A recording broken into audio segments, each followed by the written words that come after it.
Merci d'être sur la télévision. Labari pour suivre le journal de ce jour, 21 septembre 2021. Mesdames, Messieurs, bonsoir et bienvenue à tous. La lutte contre la corruption était au centre d'une réunion hier entre le président de la République Mohamed Bazoum et les différents acteurs intervenant dans cette lutte ici au Niger. La lutte donc contre la corruption, un sujet au cœur de toutes les discussions.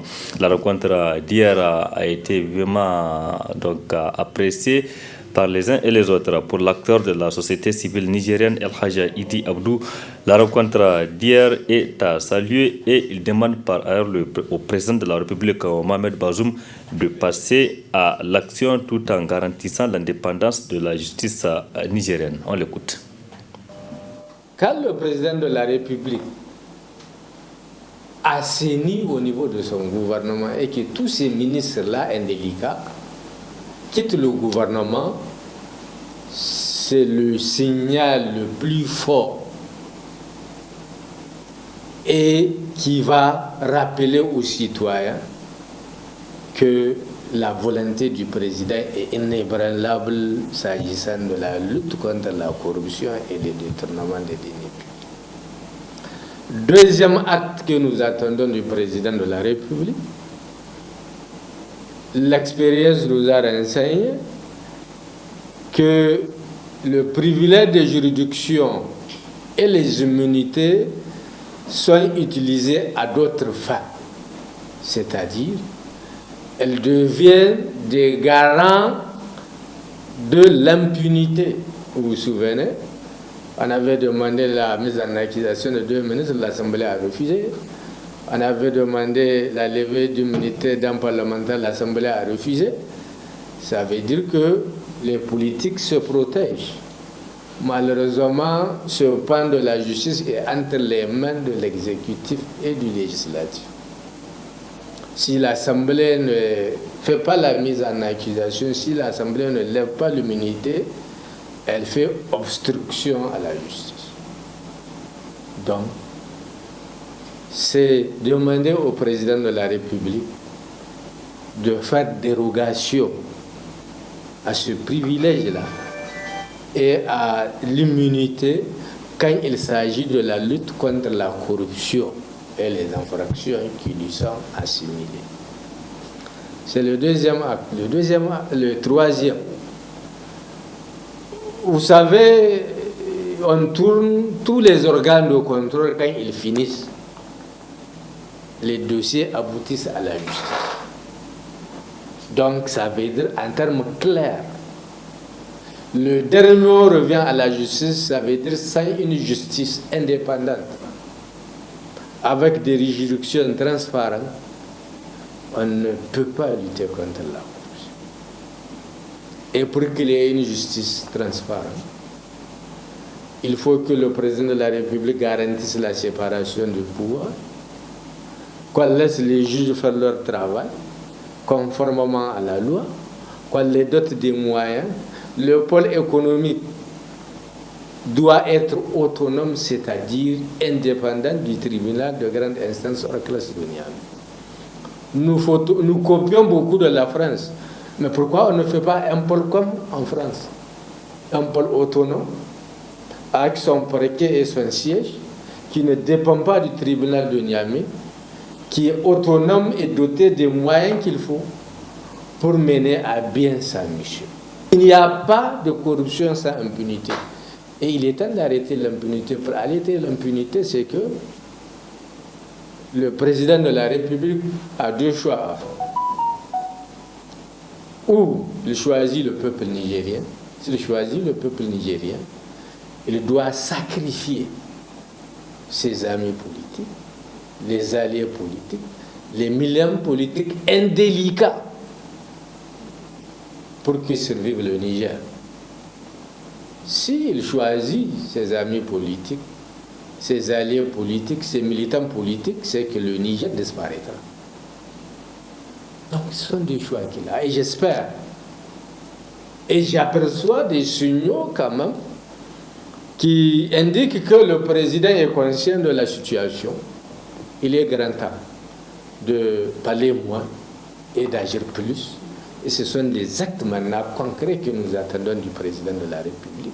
C'est une bonne chose qu'il tienne la réunion, mais le reste, c'est de garantir, sont ces actions-là que nous attendons de la République pour effectivement donner un signal fort que sa volonté est inébranlable. C'était là donc la réaction de l'acteur de la société civile nigérienne El Hadji Idi Abdou sur la rencontre hier entre le président de la République et les acteurs intervenant dans la lutte contre la corruption et les infractions assimilées au Niger. Prévu pour se tenir le 4 octobre prochain, donc la rentrée scolaire 2021-2022 se prépare à tous les niveaux. Les préparatifs de cette rentrée vont bon train au niveau notamment du primaire et du secondaire. C'est moins le constat qui se dégage après donc, un tour dans quelques établissements ce matin par notre équipe constituée de Nafisa Yahya et Sadoumi. Reportage. À seulement quelques jours de la rentrée scolaire 2021-2022, les préparatifs vont bon train dans les collèges d'enseignement secondaire qui n'attendent que le jour J. Pour les préparatifs, moi je peux vous dire que nous avons déjà fini les préparatifs. Nous n'attendons que les jours de la rentrée. Nous avons déjà les listes des élèves. Elles sont déjà prêtes. Les tableaux sont peints. Les tables blancs sont disponibles. Vraiment, je peux vous dire que nous n'attendons que le jour de la rentrée. Tout est fin prêt au niveau du CG entrant. Vous avez vu même la cour. Aujourd'hui, elle est très propre. Donc, nous n'attendons que le jour de la rentrée, tout simplement. Nous avons fini les préparatifs. Les tableaux de service communément appelés emploi du temps des enseignants, tout est prêt. Donc, on attend que le jour J, vraiment pour reprendre le travail. Les transferts, ils ont commencé, je pense même à partir du 15, si je ne me trompe pas. Bon, vous savez, compte tenu des problèmes de Niamey, il y a eu des inondations, il y a des parents qui ont perdu leur maison, certains sont des travailleurs qui sont nouvellement affectés à Niamey. C'est normal à ce qu'il y ait des transferts. Ça a commencé depuis le 15. Vous avez constaté les parents qui viennent chercher les certificats de scolarité de leurs enfants. Les fournitures sont d'ores et déjà attendues pour cette rentrée, d'où cet appel de ce responsable d'établissement à l'endroit des élèves et des parents d'élèves. Pour les fournitures, pour l'instant, je dis, à la date d'aujourd'hui, nous n'avons pas reçu les fournitures, mais je pense bien qu'il y a encore du temps. Nous avons encore une dizaine de jours. Peut-être que d'ici là, on aura bien les fournitures, Inch'Allah. L'appel que nous avons à l'endroit des élèves et des parents, surtout, c'est de préparer leurs enfants vraiment pour la reprise de cours. Nous souhaitons avoir une année calme. Vraiment, il faut créer un peu de sérénité pour un bon résultat en fin d'année. Pour rappel, la rentrée scolaire 2021-2022 est prévue pour ce 4 octobre 2021 au Niger, au niveau du primaire et du secondaire. Justement, Nafisa Yahya, dans le cadre des préparatifs de cette rentrée scolaire et même académique 2021-2022, le président de la République, Mohamed Bazoum, a rencontré récemment, précisément le 13 septembre dernier, tous les ministres en charge des secteurs de l'éducation et de la formation professionnelle. L'objectif a été d'échanger avec eux sur les préparatifs dans le but de s'enquérir personnellement du niveau des préparations. S'agissant du secteur de l'enseignement supérieur et de la recherche, toutes les dispositions sont en train d'être prises, rassure le ministre Mamour Djibo PhD, que je vous propose de suivre. Quand nous avons pris en charge les responsabilités de ce ministère, nous avons trouvé beaucoup de retard académique, notamment dans certaines facultés, 2 à 3 années encastrées. Nous avons pris langue avec la CRUPEN, la conférence des recteurs des universités publiques, et nous avons beaucoup échangé, nous avons voulu situer tous les problèmes qui nous conduisent à ces retards. Il y a le comportement de certains enseignants, il y a la triste grève de 2020, qui a duré, des enseignants-chercheurs qui a duré 4 mois pour rien. Il y a l'insuffisance des enseignants-chercheurs. Il y a la très faible capacité d'accueil de nos établissements. Et il y a le problème des ressources allouées aux universités publiques. Nous avons discuté et le président de la République a pris l'engagement, il a instruit le ministre des Finances de revoir à la hausse les ressources allouées au secteur de l'éducation. Personnellement, je l'en remercie sincèrement. Je pense qu'il en sera ainsi. Également, il m'a instruit, moi, d'entreprendre toutes les démarches pour que nous puissions avoir les infrastructures requises. Et il m'a autorisé à annoncer qu'il va faire recruter au moins 300 enseignants d'ici 2022-2023. Mais en attendant, que faut-il faire? Nous avons convenu de prolonger l'année académique 2020-2021 au 30 novembre 2021. Le ministre de l'Enseignement supérieur et de la Recherche, Mahamadou Djibo, PhD, que vous retrouverez plus en détail sur les préparatifs de la rentrée académique 2021-2022 à la fin de ce journal en partie magazine. Autre aspect de cette édition, cérémonie d'ouverture ce matin d'un atelier de validation de la cartographie des web activistes. C'était au siège de l'ONG EPAD Niger. Cet atelier qui va réunir donc pendant 2 jours les jeunes venus de toutes les régions du pays, vise entre autres d'amener ces jeunes donc de contribuer efficacement à la bonne gouvernance. Hamza Sakou et Abakar Souley nous en disent plus. Outiller davantage ces web influenceurs dont les publications devront positivement impacter la vie des citoyens et promouvoir la bonne gouvernance sont entre autres objectifs assignés à cette rencontre. Pour ce faire, ils sont au nombre de 37 jeunes venus des 8 régions du pays pour participer à cet atelier de validation de la cartographie des web activistes des chefs-lieux des régions. Le projet, objet de la présente cérémonie aujourd'hui, nous lui avons fixé 3 résultats principaux. Le premier, c'est d'inciter les web activistes à être plus actifs et plus responsables dans la communication que vous aurez à faire tous les jours. Et pour cela, nous voulons que vous soyez des web activistes avec une citoyenneté responsable des plus accrues. Le deuxième, c'est qu'au sortir de cette rencontre, nous voulons vous voir en réseau. Plus fort, on peut soulever des montagnes. Donc quand on est ensemble, on est plus fort. On résiste aux pressions. Et le troisième, c'est que nous sommes heureux de le constater aujourd'hui. Le même PAGOD a soutenu l'Institut national de la statistique pour faire une enquête. Nous avons eu droit à quelques résultats. Nous avons vu comment les collectivités sont gérées. Souvent pas de la manière dont nous le souhaitons. Nous avons vu comment les droits humains également, les violences basées sur les genres sont souvent exercées. Ce n'est pas une bonne chose. Et aujourd'hui, il y a une manne. C'est la rétrocession des recettes minières aux collectivités. C'est beaucoup d'argent. Nous voulons que vous soyez des activistes sur le contrôle citoyen de l'action publique. Financé par la coopération Suisse-Niger, le programme d'appui à la gouvernance démocratique PAGOD, en partenariat avec l'ONG EPAD, se présente comme... Le PAGOD, qui est financé par la coopération suisse, est mis en œuvre par son mandataire, le consortium GFA Consulting Group et SUCED, a démarré sa phase principale en avril 2020 et vise comme objectif global la paix et la stabilité sont consolidées à travers le renforcement du processus démocratique en cours au Niger.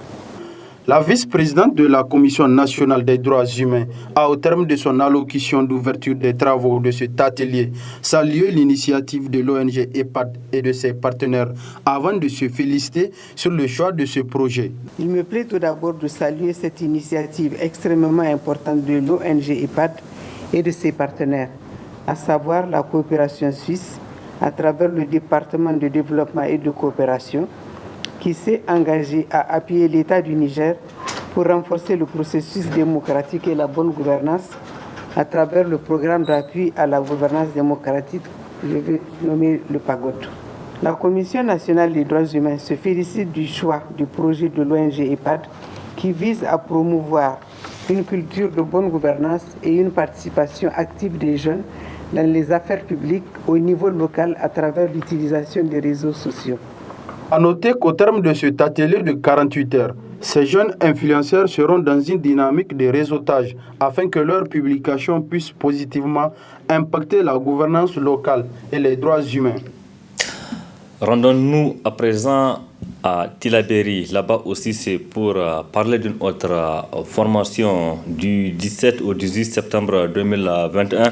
La ville de Tillabéri a servi de cadre pour la formation de 25 journalistes aux techniques de collecte et de traitement de l'information en rapport avec les droits humains dans un contexte d'insécurité. Et l'initiative est celle de la Commission nationale des droits humains, CNDH, en collaboration avec les partenaires. Précision avec Ibrahim Oubakar. Renforcer les capacités des journalistes de la région de Niamey et de Tillabéri sur les techniques de collecte et de traitement de l'information en rapport avec les droits humains dans un contexte d'insécurité, tel a été l'objectif de la session de formation organisée par la Commission nationale des droits humains, CNDH. Dans son discours de clôture, le rapporteur général de la CNDH a déterminé les objectifs assignés à la formation tout en saluant les débats enrichissants qui avaient prévalu.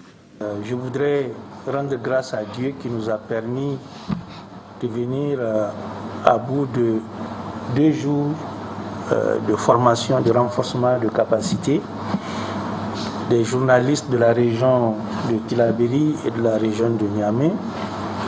Une formation qui entre dans le cadre de l'exécution de la convention qui nous lie à l'Union européenne, qui nous appuie dans le cadre donc, de l'appui qu'il faut apporter aux défenseurs des droits humains au Niger.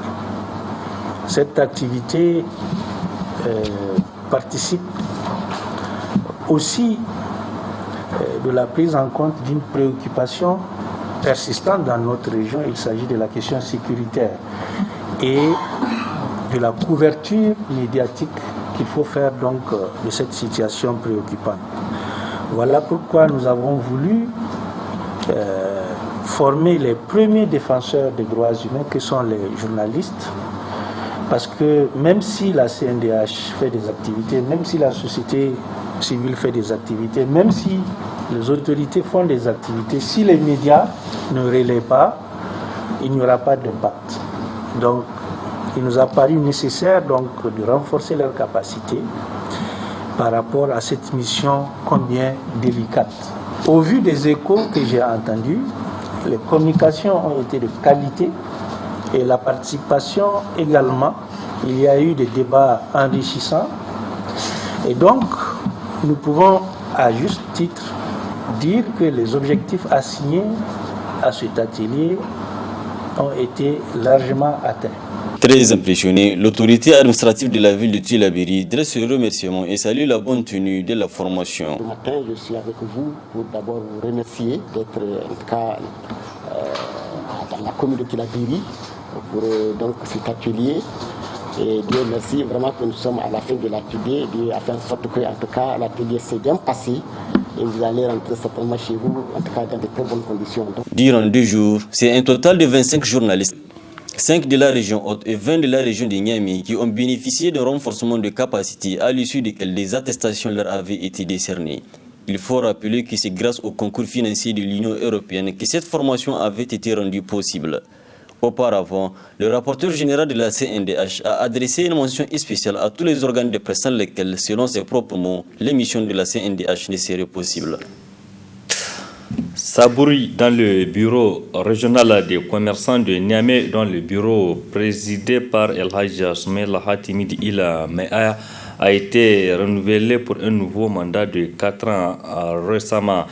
Donc, ce renouvellement a été rendu possible après une assemblée générale tenue de façon unilatérale selon certains membres du dit bureau qui ont d'ailleurs attaqué la décision devant le bureau donc, du juge du tribunal de grande instance hors classe de Niamey.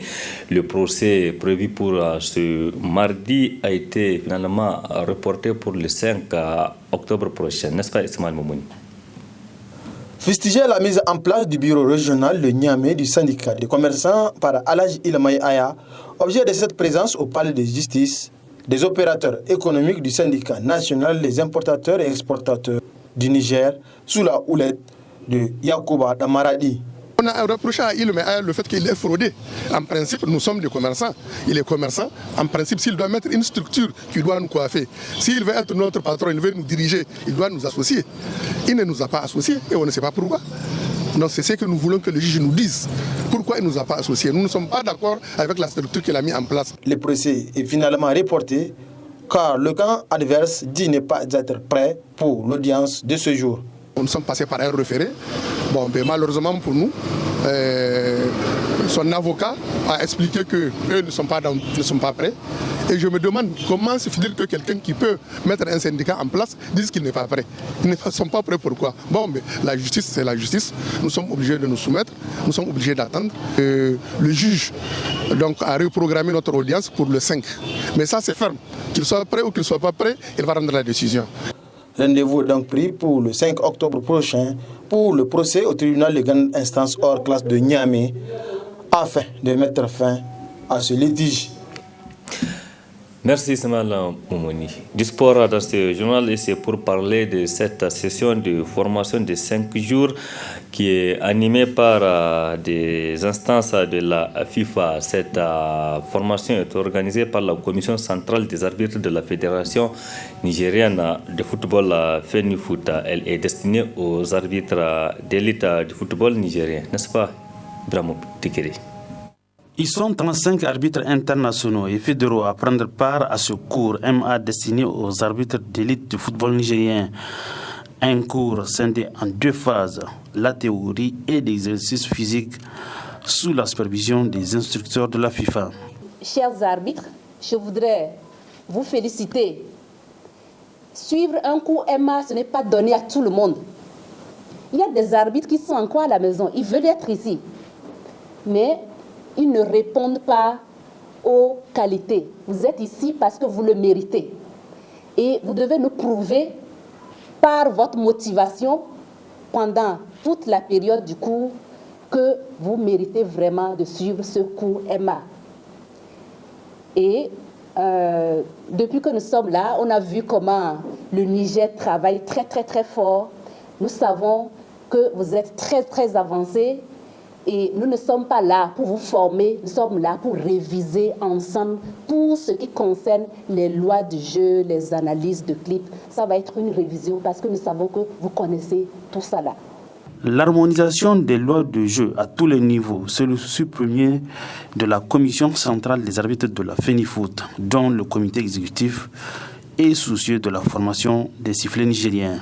Ce cours MA est le deuxième déjà, après le cours Jeunes Talents que la FIFA a organisé et qui rentre directement dans le cadre de renforcement des capacités des arbitres et des instructeurs, bien sûr.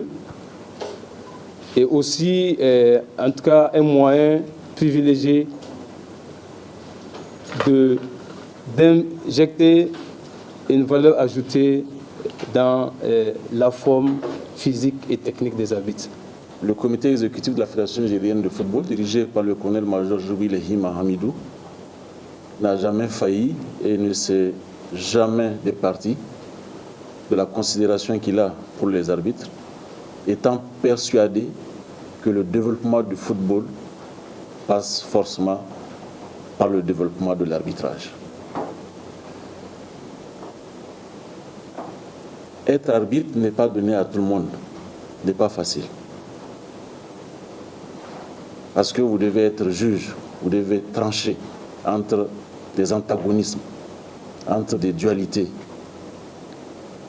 C'est dire que les femmes et les hommes qui acceptent de suivre cette voie savent déjà à l'avance ce qui les attend.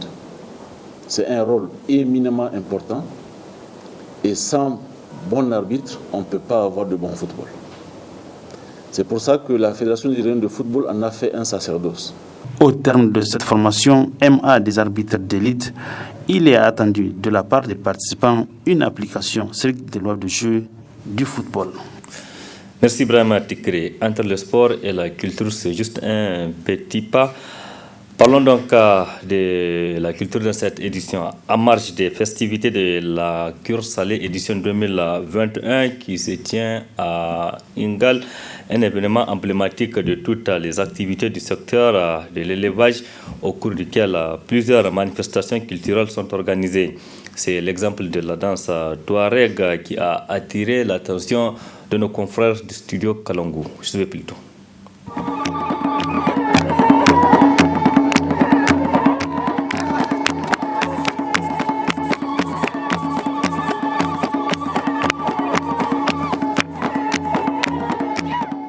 Je commençais cette danse depuis que j'avais 9 ans, à l'école primaire.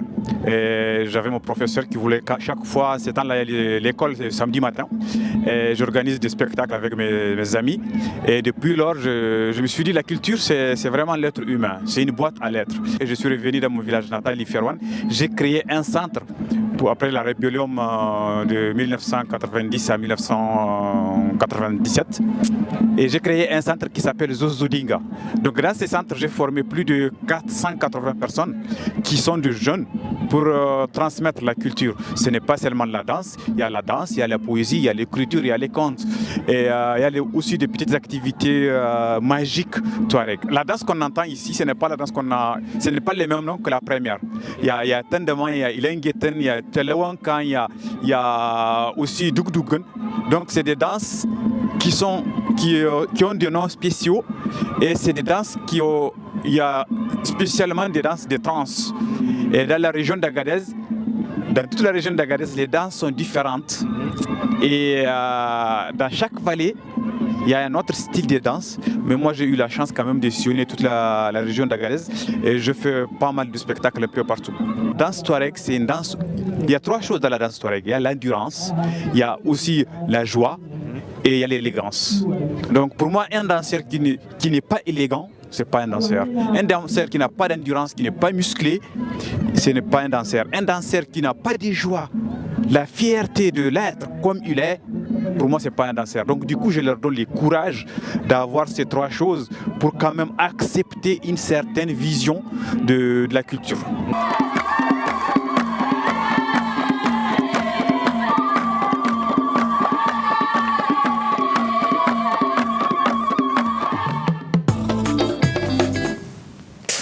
Bientôt la rentrée scolaire et académique 2021-2022 au Niger. Les préparatifs se poursuivent à tous les niveaux.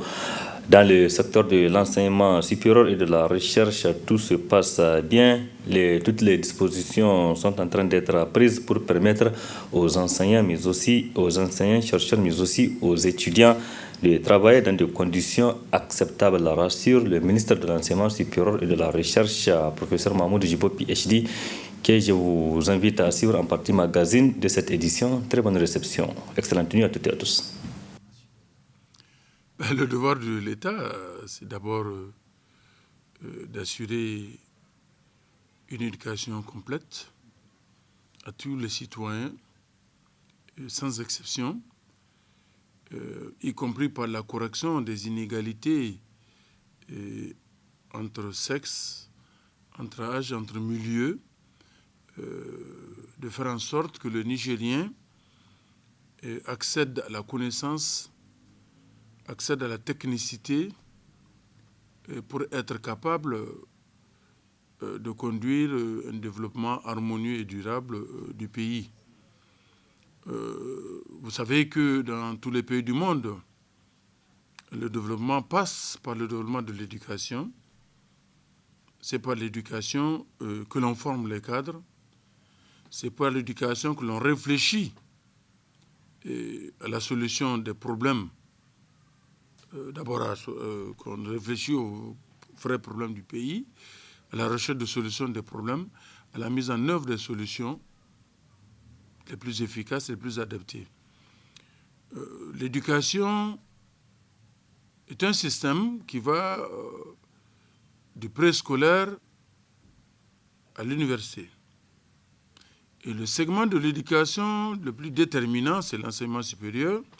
C'est vrai qu'il faut d'abord aller au CI pour arriver à l'université, mais c'est l'enseignement supérieur qui couronne le système, c'est l'enseignement supérieur qui conduit, qui offre les connaissances et la technicité requises pour entrer dans le circuit. Donc c'est l'enseignement supérieur qui permet aux autres segments de l'éducation de disposer des cadres pour les conduire à bon port. Donc l'éducation, l'enseignement supérieur est au bout, au terme et au départ véritable de l'éducation, de la connaissance. L'État a donc un devoir absolu d'assurer l'éducation à tous les Nigériens. Mais assurer l'éducation de tous les Nigériens, même si c'est la mission de l'État, n'est pas évident si les Nigériens eux-mêmes ne s'engagent pas. Si les Nigériens eux-mêmes ne facilitent pas à l'État la mise en œuvre de cette obligation. Premièrement, nous avons le taux d'entrée à l'école. Combien de Nigériens en âge scolaire entrent effectivement à l'école? On peut nous dire que les infrastructures sont insuffisantes. D'accord. On peut nous dire que le nombre d'enseignants est insuffisant. D'accord. Mais au regard des moyens de l'État, l'État nigérien fait beaucoup de choses. Et malheureusement, dans certaines zones, ce sont les parents eux-mêmes qui restent réfractaires à l'école. Dans certaines régions, la durée moyenne de séjour à l'école est très faible, notamment pour ce qui concerne nos filles, qui sont obligées pour X ou Y raison d'abandonner parce que le père ou la mère a choisi pour elle un mari de manière précoce, ou parce que, faute d'éducation, elle a eu un accident de parcours, ou tout simplement parce que la mère veut l'associer dans les tâches domestiques. Et cela ne dépend pas de l'État, même si l'État doit continuer la sensibilisation. Au niveau de l'enseignement supérieur, nous avons également le même problème de capacité. Nous avons de plus en plus une massification au niveau de l'enseignement supérieur qui fait que les capacités d'accueil de nos universités, instituts et centres sont largement dépassées. L'État du Niger, dans le programme du président Bazoum Mohamed, a tout de suite instruit d'engager un programme de construction de nombreuses constructions en infrastructure. Nous avons déjà pris langue avec des partenaires pour au niveau de l'enseignement supérieur équiper les universités nigériennes d'au moins une dizaine d'amphithéâtres. Je ne vous dis pas le nombre exact parce que c'est plus important que cela. Des salles de cours, de labos, de bureaux, d'ateliers, pour que nous puissions accueillir le maximum d'étudiants. Que tous ceux qui ont besoin d'accéder à l'enseignement supérieur public puissent avoir la possibilité d'y être accueillis. En plus des infrastructures, il nous faut des enseignants-chercheurs pour les encadrer. Jusqu'ici, l'essentiel des enseignants-chercheurs créés en mai provient directement après le doctorat. Les gens sont recrutés, rares sont ceux qui ont une formation initiale en pédagogie. Nous avons donc entrepris de recruter à l'horizon 2023, plaise à Dieu, 300 enseignants-chercheurs qu'il nous faudra former, 300 enseignants-chercheurs, y compris ceux qui sont au Niger et qui sont encore au chômage que ceux de la diaspora qui désirent venir apporter leur pierre à la construction de l'édifice national. Nous avons également engagé une sorte de mutualisation de nos institutions d'enseignement supérieur. À partir de l'université de Niamey, qui a déjà beaucoup de problèmes, on a créé 7 autres universités. Dans chaque région, il y a une université. Mais à l'origine, chacune de ces universités avait une vocation thématique. Au fil du temps, chaque université a voulu imiter la grenouille de la fable, qui s'est voulu aussi grosse qu'un bœuf et qui a fini par éclater. Les universités publiques de l'intérieur ont très souvent quitté leur champ thématique, leur vocation thématique, pour embrasser des secteurs pour lesquels elles n'ont pas été dédiées, et elles ont naturellement créé des programmes, beaucoup de filières, souvent qui n'ont aucune prise avec la réalité des besoins de notre économie. Il nous faut rationaliser cela, revenir à une expression beaucoup plus réaliste. Le Niger est ce pays où vous avez 382 appellations de filières. Ça n'existe nulle part au monde. Des pays plus développés que le Niger n'ont que 24 appellations de filières. Des gens s'amusent sur Internet, ils trouvent des titres alléchants, ils copient, ils collent, ils en font des filières, et la conséquence, c'est que nous formons pour la rue. Nous avons des filières bouchées dans lesquelles on continue à former. Par exemple, nous avons aujourd'hui en première année de droit au moins 4000 étudiants à l'AFSEJ. Pour quel besoin du pays? 4000 étudiants en droit? Quand ils vont faire le service civique ou le contrat, ils vont massacrer l'enseignement secondaire pour enseigner le droit, et pour enseigner plutôt le français ou l'histoire-géographie, pour lesquels ils n'ont jamais été formés et pour lesquels ils sont absolument incompétents. Nous formons combien d'étudiants en sociologie jusqu'en licence qui vont aussi enseigner dans le collège, plutôt massacrer les élèves de le collège pour enseigner français ou histoire-géographie. Cela n'est pas acceptable. Il faut que nos universités reviennent à leur vocation d'origine. Il faut que toutes les filières fantaisistes, sinon inutiles, soient supprimées, parce que cela entraîne également des coûts vis-à-vis de l'État, parce qu'il faut démultiplier le nombre d'heures de vacation et l'argent qui est lié. Donc, nous devons faire ça ensemble, avec tous les responsables des universités publiques et avec les responsables des établissements d'enseignement supérieur privés. Parce que là aussi, il y a beaucoup de fantaisie. Et très souvent, des gens qui ne sont pas du tout qualifiés. Je ne peux pas comprendre un pays où de simples auxiliaires, des gens qui n'ont que BEPC plus un an, des gens qui n'ont même pas été à l'école, créent un institut d'enseignement supérieur privé et prétendent former jusqu'au doctorat. On voit ça qu'au Niger.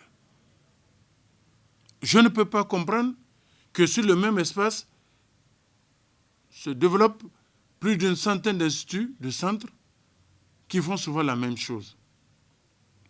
Et la conséquence, c'est que nous avons toutes sortes de diplômes qui n'ont ni tête ni queue. Et l'État se trouve dans le paradoxe où l'État qui a donné l'autorisation d'ouverture de ces filières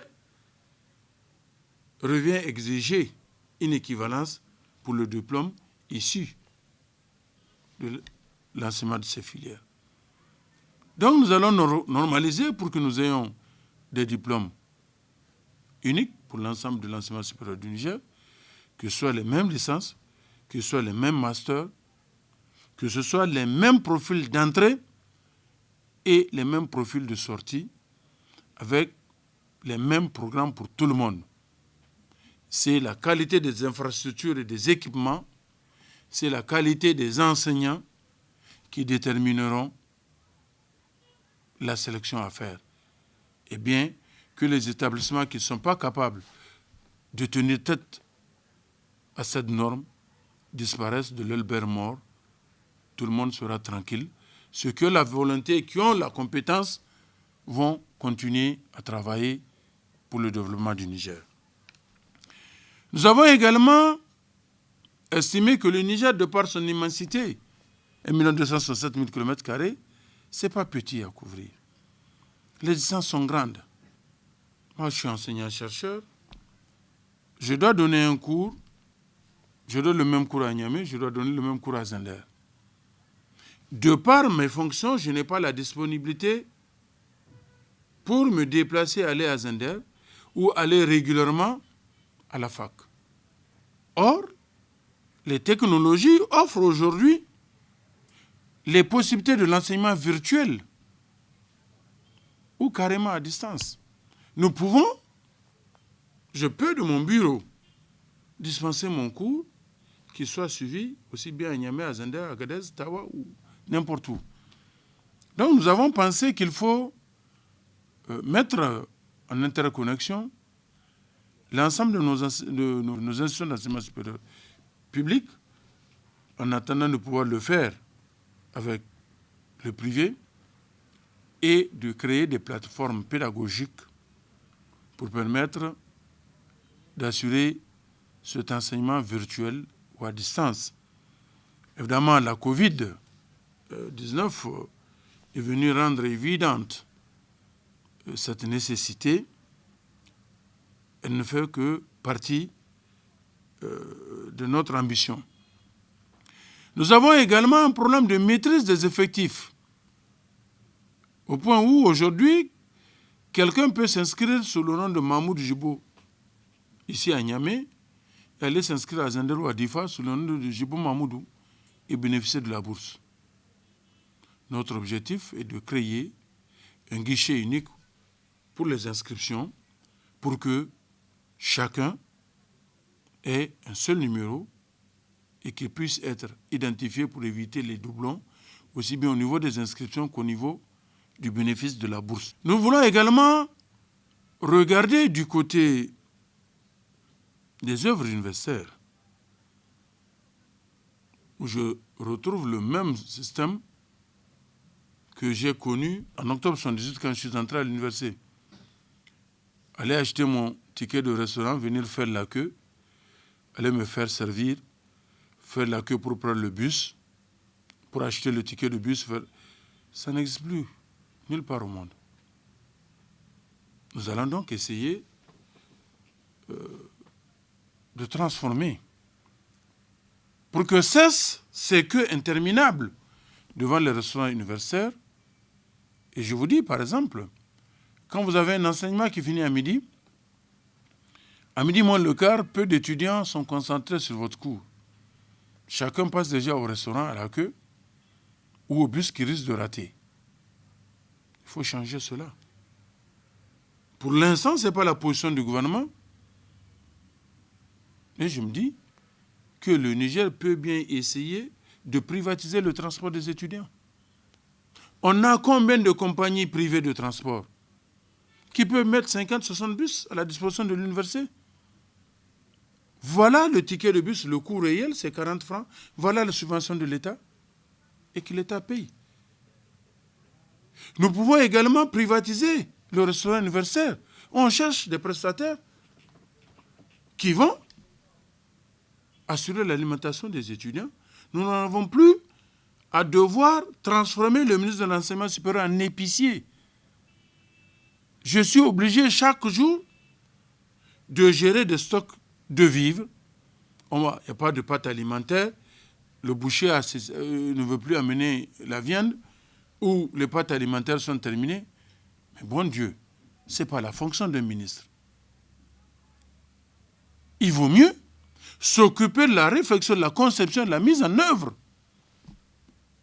des produits de la réflexion. Et pour cela, nous estimons que nous allons nous décharger de ce fardeau qu'est la gestion des œuvres universitaires pour la privatiser et rendre beaucoup plus électronique l'accès aux restaurants, aux bibliothèques et tout.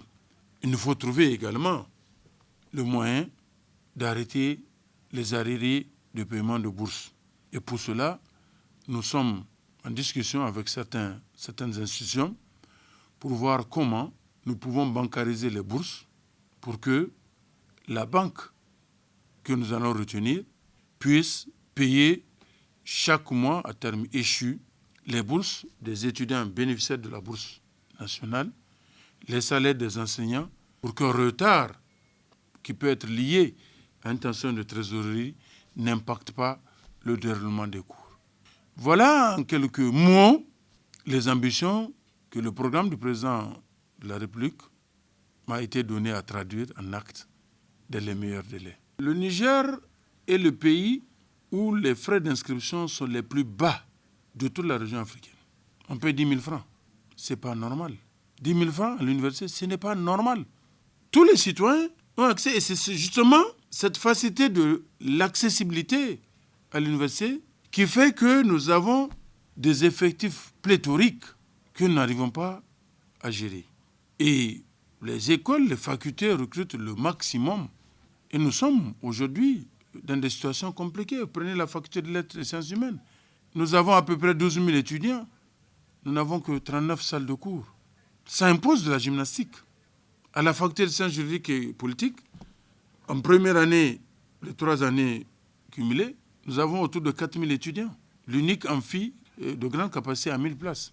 La faculté de lettres et sciences humaines, l'État a demandé d'y construire un amphi de 1000 places.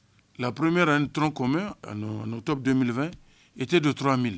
Les prévisions sont déjà dépassées par les effectifs. Mais puisqu'il faut accueillir tout le monde, on accueille tout le monde. Mais il faut que tout le monde sache que tout le monde n'est pas destiné à faire l'enseignement supérieur. Il faut que les parents et les apprenants comprennent qu'on n'est pas obligé d'aller à l'université, qu'on peut aller dans les institutions de formation professionnelle, qu'on peut faire de l'auto-emploi.